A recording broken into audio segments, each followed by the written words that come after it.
Welcome to the Real Money Pathway, where I share my journey from financial collapse to lasting wealth. I'm David Kim, and I'll guide you through practical strategies that transform my finances and can transform yours too. Let's build your pathway to financial freedom.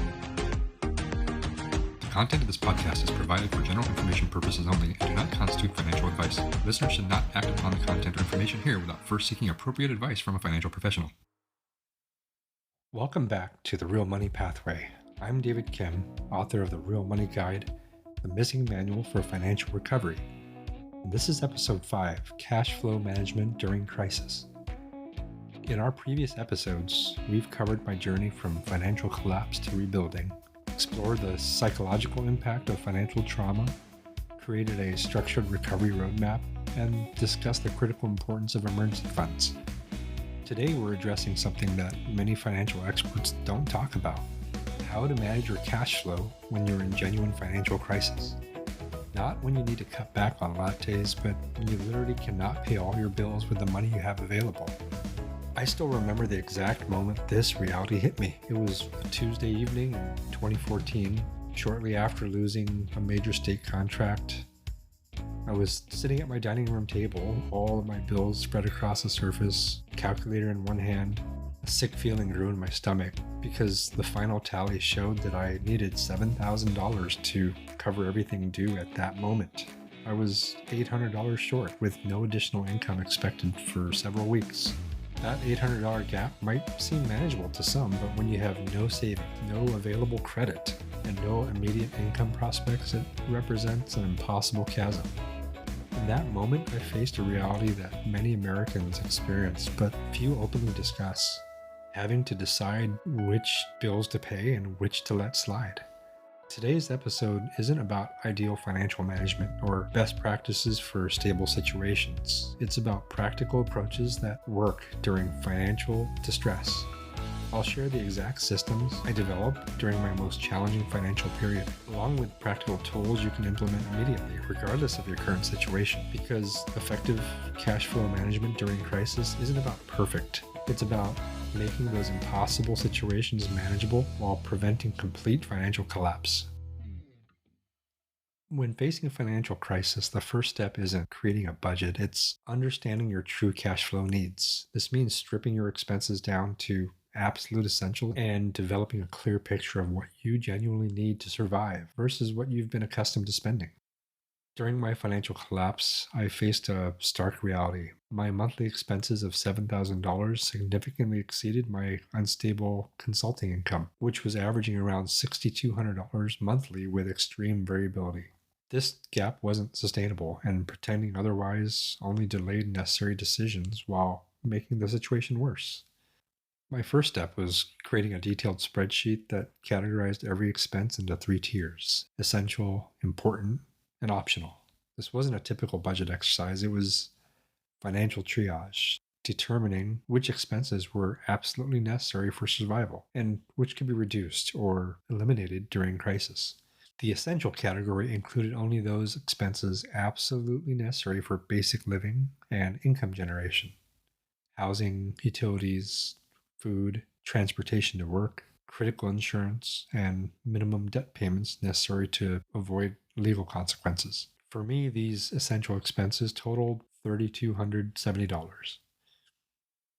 The important category included expenses that, while not immediately life-threatening, would create significant problems if neglected long-term. Additional insurance premiums, non-minimum debt payments, professional expenses, and basic needs beyond essentials for my children. The optional category included everything else: expenses that, while normal during stable times, could be eliminated during crisis, such as dining out, entertainment subscriptions, non-essential clothing, lifestyle expenses, and other savings for non-emergency purposes. This categorization process was emotionally challenging but critical. It forced me to confront the difference between needs and wants in the most direct way possible. Looking at the numbers in black and white removed the emotion temporarily, allowing me to make those necessary decisions based on math rather than habit or preference. The bare minimum calculation differs significantly from conventional budgeting. First, it acknowledges that during genuine financial crisis, perfect financial management isn't possible. When resources are insufficient to cover all obligations, the goal shifts from ideal money management to survival while minimizing long term damage.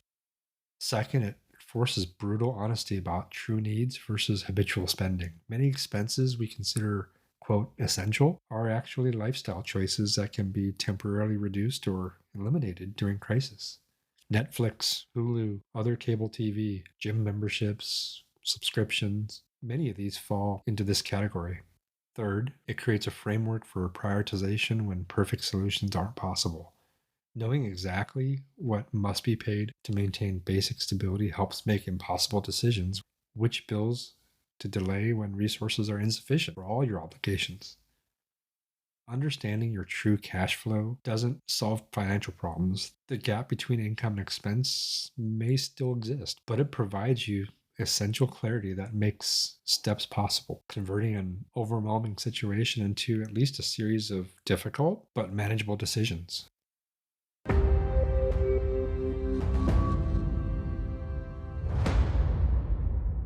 Managing variable or unpredictable income presents another unique challenge, especially during financial recovery. When you don't know exactly when money will arrive or how much each payment will be, traditional budgeting advice fails to address the practical reality of paying bills with irregular cash flow. During my independent consulting recovery period, my income fluctuated dramatically from month to month. Looking at my actual tracking sheet reveals the extreme variability. One month brought in nearly $12,000 from multiple project completions, while another month brought in $2,800. This income roller coaster made financial planning nearly impossible for me.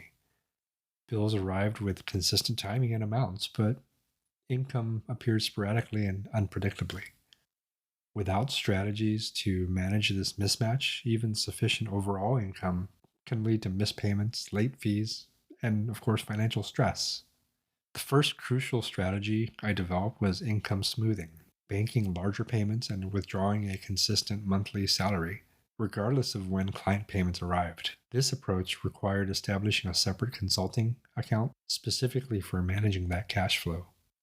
All client payments went directly into this dedicated business account rather than my own personal account. From this account, I paid myself a consistent amount twice a month, creating artificial stability from natural irregular income. Even during months with substantial payments, I maintained this consistent salary approach rather than increasing personal withdrawals. The core principle behind income smoothing is separating when money arrives from when it's spent. Rather than allowing a large payment to trigger increased spending or viewing lower income periods as emergencies, this system creates a consistent cash flow that focuses on average income over time rather than month to month fluctuations. Of course, for this approach to work, you have to calculate your income floor, the minimum you can reasonably expect to earn monthly, even during slower periods. During my consulting years, I determined that even during challenging months, I could generate at least $2,500 through a combination of ongoing maintenance contracts, smaller projects, and professional services. This income floor became my baseline for personal withdrawals, ensuring that I never extracted more from the business than its minimum sustainable level. When months exceeded this minimum, as they often did, the additional funds remained in the business account, creating reserves for future income gaps. Implementing this approach required several practical components. First, I maintained a 3-month rolling income forecast that projected expected payments based on current contracts, historical client payment patterns, and potential new business. This forecast helped identify potential gaps before they occurred, allowing proactive management rather than reactive crisis response. Second, I developed a cash reserve target equal to 3 months of my personal withdrawals. During high income periods, the business account balances grew towards that target, creating a buffer against slower periods. This wasn't technically an emergency fund, but rather an income stabilization reserve specifically designed to smooth those natural business cycles. Third, I established strict rules about when these reserves could be used, only genuine income gaps, not expanded expenses or business investments.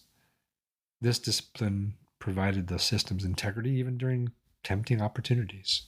The psychological benefit of this approach proved as valuable as the financial advantages. Converting unpredictable income into those regular paychecks, it created a sense of stability previously missing from my financial life. Bills became more manageable, and I knew exactly when those funds would be available, regardless of client payment timing. For those with traditional employment but with variable income components, let's say like commissions or bonuses, a modified version of this approach really works effectively. Base your core budget on your guaranteed income while treating variable components as opportunities for saving, debt reduction, or occasional planned expenses rather than incorporating them into your monthly regular spending. This entire system depends on maintaining clear separation between business and personal finances, a distinction many self employed individuals, even small business owners, fail to establish.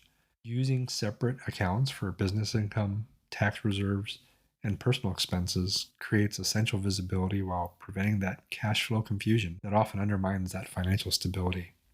Tax management deserves particular attention when stabilizing variable income.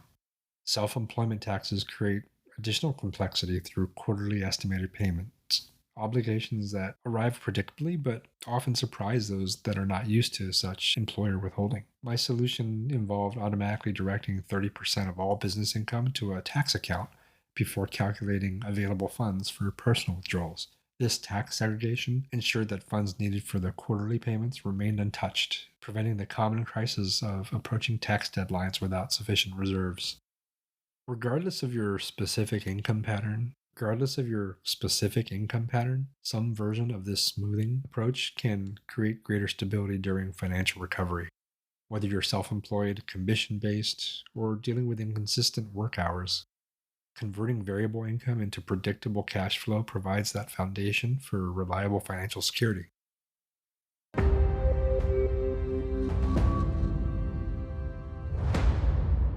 Once you understand your true expenses and have implemented income stabilization strategies, the next critical step is creating a systematic approach to managing daily cash flow, especially when resources remain insufficient to cover all obligations.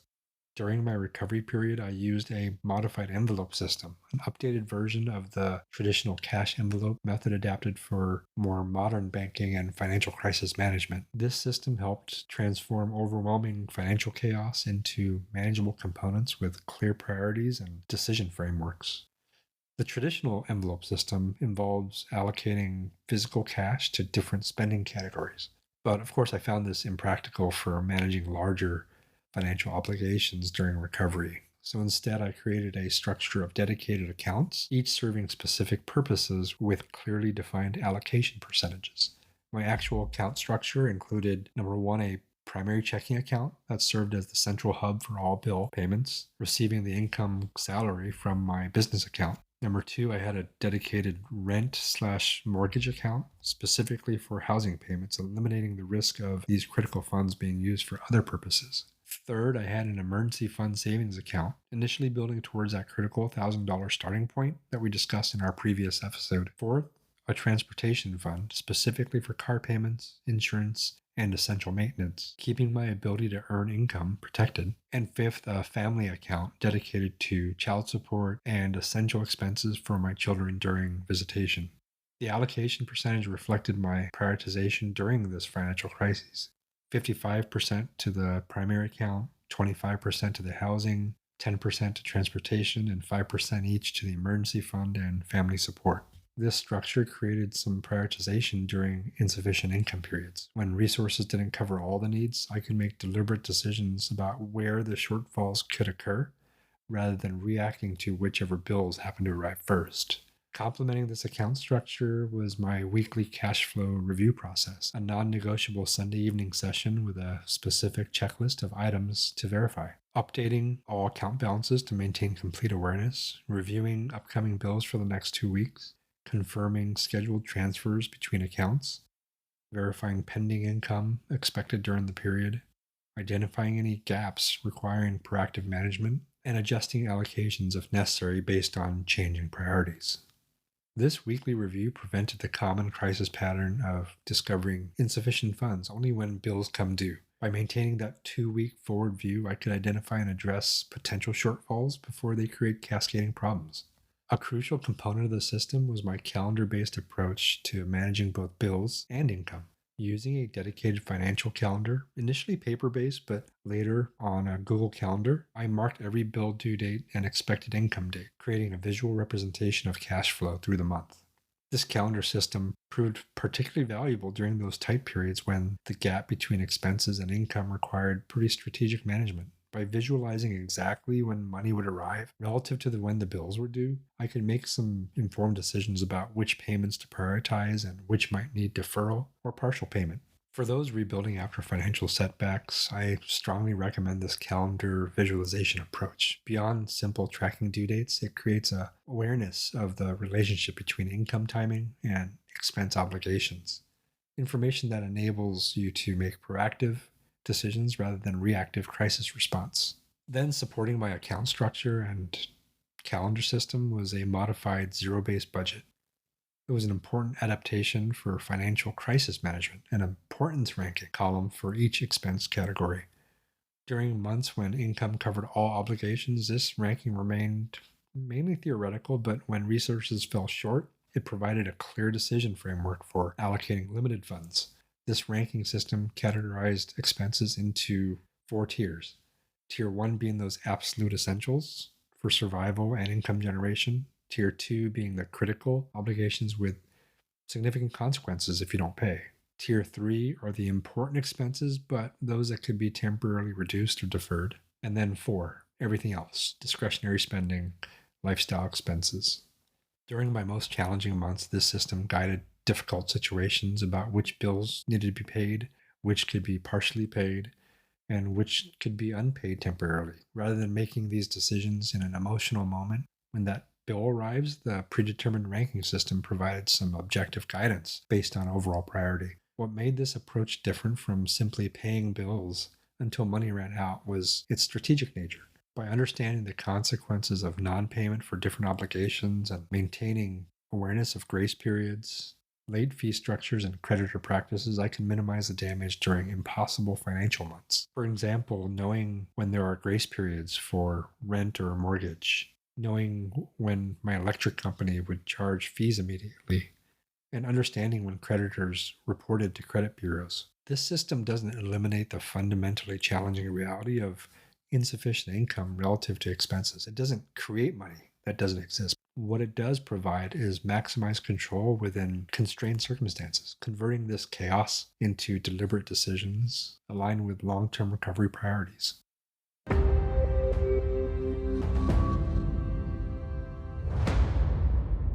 While the immediate techniques we've discussed so far help navigate financial crisis, lasting recovery requires developing sustainable cash flow habits that prevent recurring problems.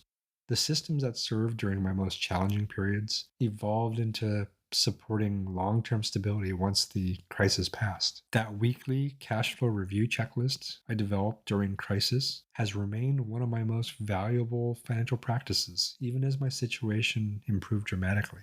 What began as a desperate attempt to prevent financial disaster evolved into a sustainable discipline that now manages substantially larger resources with greater confidence.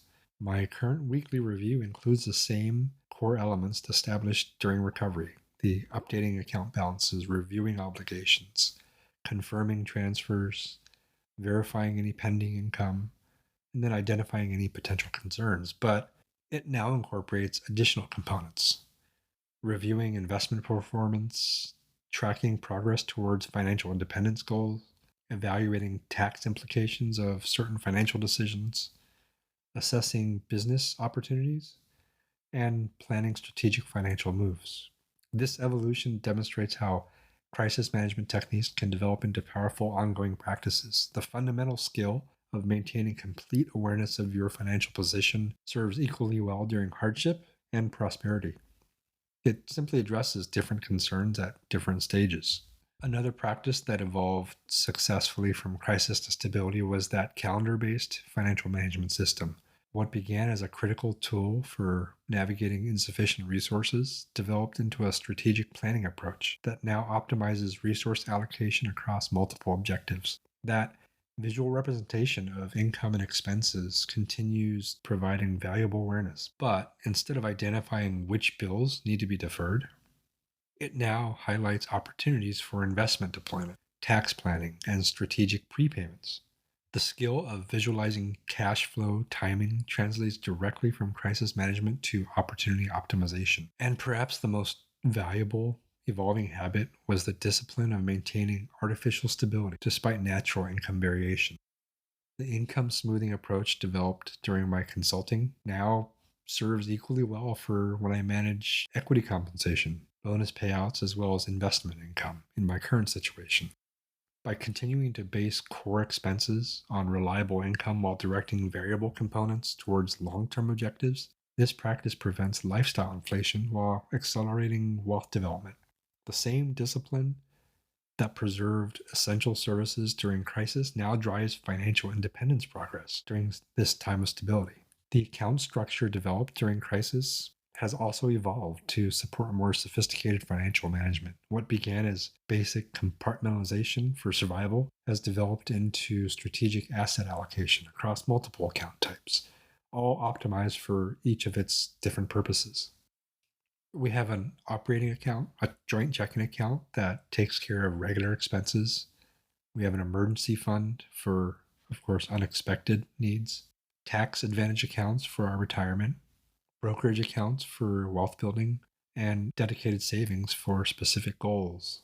The fundamental principle remains consistent: purposeful allocation across dedicated accounts, but the objectives have shifted from survival to comprehensive wealth building. These habits help navigate significant career transitions with minimal financial stress. When I moved from consulting to Honeywell and later on to big tech, the cash flow management system established during these crises provided confidence during income interruptions and compensation structure changes.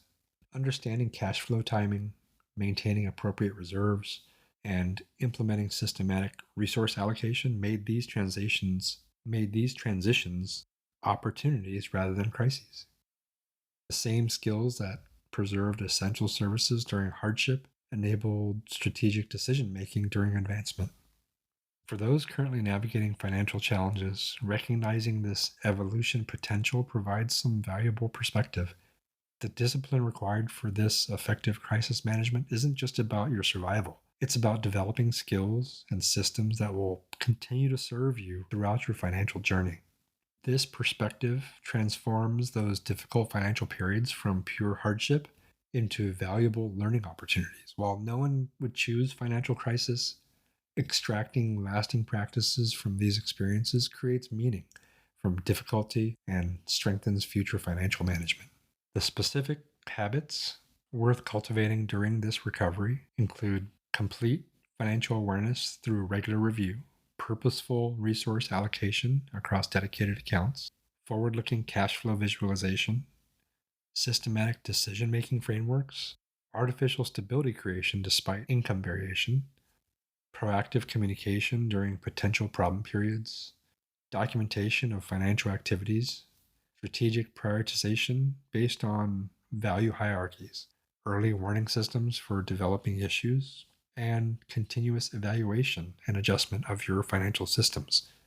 These 10 habits will serve you equally well during crisis and prosperity, simply addressing different concerns at different stages. The discipline developed through necessity during hardship becomes a competitive advantage during opportunity. Now realize that this evolution doesn't happen automatically.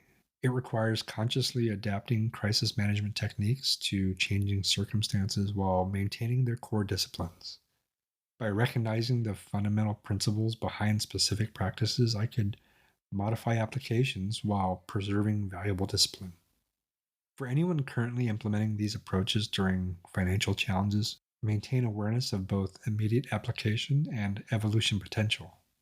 The system serving your recovery today can and will become the foundation for substantial wealth building tomorrow when you consistently maintain and thoughtfully adapt.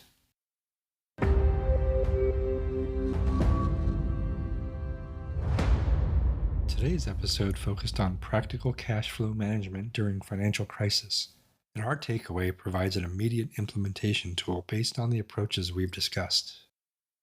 I'm sharing the cash flow tracker that guided my most difficult financial period, a straightforward but powerful tool now available on both realmoneypathway.com and therealmoneyguide.com.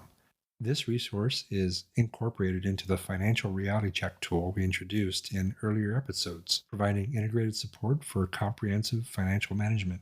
The tracker, which is a tab in the financial reality check tool, begins with a simplified cash flow visualization showing both your expenses and your income over a 30-day period. This linear calendar view creates immediate awareness of the relationship between when money arrives and when obligations come due, the fundamental insight driving effective cash flow management. What makes this tool particularly valuable during crisis is its focus on practical management rather than idealized budgeting. It acknowledges the reality of insufficient resources while providing maximized control within your constrained circumstances. It converts financial chaos into deliberate decisions aligned with your priorities.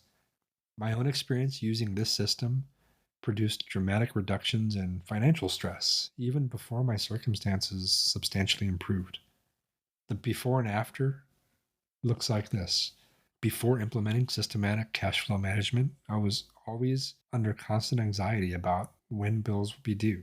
There were regular late fees and service interruptions, reactive crisis management, no visibility into developing problems, and decision paralysis during insufficient resource periods. But after implementing this cash flow tracker system, I experienced significantly reduced financial anxiety, minimized late fees, proactive management of those obligations, clear visibility into upcoming challenges, and finally, confidence in financial decisions despite my limited resources. This system doesn't create money that doesn't exist, or does it eliminate the gap between income and expenses.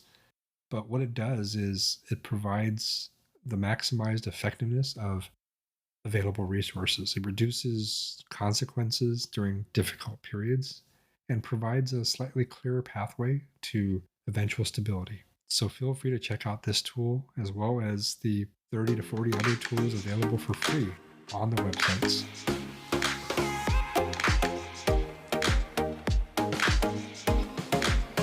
Today, we've explored practical approaches to managing cash flow during genuine financial crisis, from understanding your true needs to implementing income stabilization strategies, creating effective management systems, and building sustainable habits that evolve with your circumstances. If there's one message I hope you take from this episode, it's that effective management remains possible even when perfect solutions aren't. The gap between income and expenses during financial crisis creates challenging but not hopeless circumstances. Through systematic approaches and deliberate decisions, you can navigate even the most difficult periods while building towards eventual stability. In our next episode, Strategic Debt Management for Recovery, we'll address another critical element of financial rebuilding. I'll share my experience facing hundreds of thousands of dollars in debt before going into bankruptcy, along with practical approaches for understanding those different types of debt, choosing between the avalanche and snowball repayment methods, balancing debt repayment with financial rebuilding, and addressing special situations like student loans and tax debt and medical bills. As you move through the coming week, I encourage you to implement at least the weekly cash flow review practice we've discussed today. Even this single habit can transform financial chaos into manageable awareness, creating the foundation for more comprehensive management approaches. I'd love to hear about your biggest cash flow challenges. If you're comfortable sharing, please visit realmoneypathway.com and let me know what specific aspects of cash flow management create the most difficulty in your situation. Your insights might help shape future episodes and resources as well, addressing these particular challenges. Thank you for joining me as we continue building practical approaches to financial recovery. Even the most challenging financial circumstances can be managed more effectively through systematic approaches. So until next time, I'm David Kim. Remember, it's not just about money. It's about building your real money pathway to freedom. Thanks for joining me on the Real Money Pathway podcast. I'm David Kim, reminding you that financial success isn't about perfection. It's about progress. So subscribe now for more strategies, and remember, Your journey to lasting wealth starts with the very next decision you make.